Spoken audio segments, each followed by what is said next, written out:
Islamic স্কলাররা ফতোয়া দিতে পারে, হ্যাঁ, তবে ইজমা কিয়াস ইসলামের রীতিনীতির মধ্যে আছে, আমরা ধর্মীয় মত না, তারপরেও বলছি। তবে এমন ফতোয়া আমরা দিয়ে দেব না নিজের স্বার্থ চরিতার্থের জন্য যে আগামী দিনে ওই ফতোয়ায় আমাকে ব্যাকফায়ার করবে। তো যারা যিনি বলেছিলেন হারাম হালাল, তাকে প্রশ্ন আপনারা করুন যে এখন 2026-এর জন্য কি এটা বৈধ হয়ে গেল? 2021 এটা অবৈধ ছিল।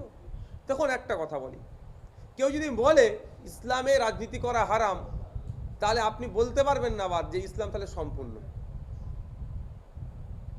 এদিকে আপনি মুফতি সাহেব বলছেন সম্পূর্ণ লাইফে জীবনযাপনের নামটা হচ্ছে ইসলাম, বা বিভিন্নভাবে ব্যাখ্যা দিচ্ছে, মানে ইসলামের মধ্যে সব কিছুই আছে। তাহলে ভোটে কন্টেস্ট করা যদি অবৈধ হয়, তাহলে ইসলামে ভোট দেওয়া তাহলে নিশ্চিতভাবে তাদের ভাষাতে অবৈধ হবে। আমি আমার ভাষার কথা বলছি না। ব্যাপারটা হচ্ছে সবটা কন্ট্রোল করছে পলিটিক্স।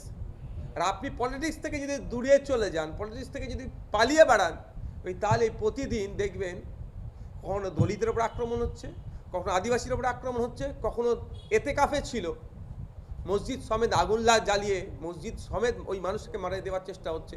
আবার কখনো দেখবেন উত্তরপ্রদেশে গঙ্গাবক্ষে ইফতার করছিল, শুধু মুসলিম ধর্ম হওয়ার কারণে তাদেরকে পুলিশ ডিটেন করছে বা গ্রেফতার করছে। তাহলে পলিটিক্সের যদি পাওয়ার আপনার হাতে থাকে, না দলিতের ওপর আঙুল তুলতে পারবে, না আদিবাসীর ওপর আঙুল তুলতে পারবে, না মুসলমানের ওপর আঙুল তুলতে পারবে, না বঞ্চিত সমাজ তার অধিকারের জন্য কথা বললে তাদের উপরে আক্রমণ করবে।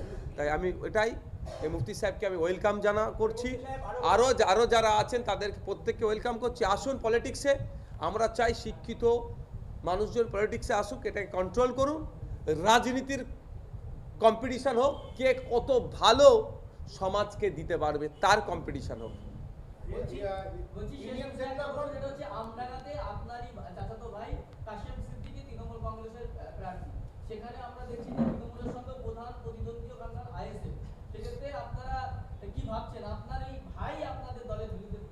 হতে পারে না, তথাগত বসু থেকে শুরু করে তথাগত রায় আর সৌগত রায়,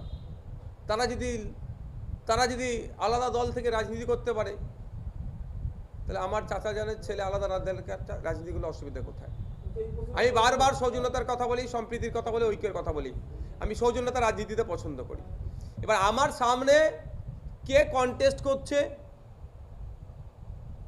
কত হেভিওয়েট কন্টেস্ট করছে, তার থেকে বড় কথা আমরা যে প্রার্থীকে দান করিয়েছি তাকে জিতিয়ে আইনসভার মধ্যে পৌঁছানো আমার কাছে বড় জিনিস।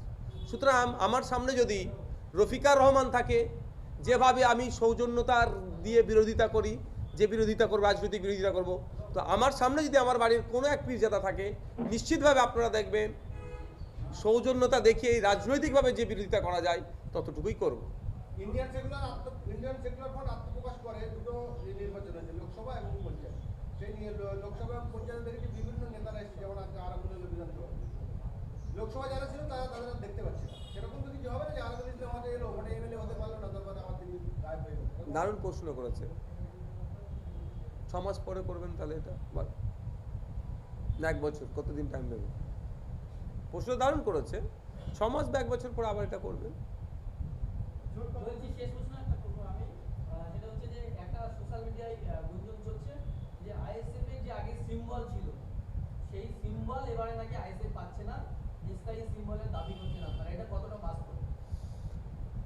আমরা রেজিস্টার্ড পার্টি, বাট আনরিকগনাইজড পার্টিকে ফ্রি সিম্বল থেকে সুযোগ দেওয়া হয়। আপনারা নিশ্চিতভাবে থাকবেন পার্টির প্রতিষ্ঠাতা পীরজাদা আব্বাস সিদ্দিকী, পার্টির একটা গঠনতন্ত্র আছে, পার্টির একটা নির্দিষ্ট ক্রাইটেরিয়ার মধ্যে দিয়ে চলে।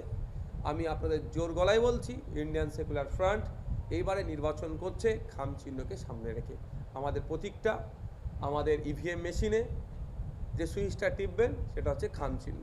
তা আপনাদের মাধ্যম দিয়ে জনসাধারণের কাছে আমি বার্তা দিচ্ছি, যেখানে যেখানে খাম চিহ্ন দেখবেন, আইএসএফের খাম চিহ্ন দেখবেন, আপনারা সেখানে দেবেন।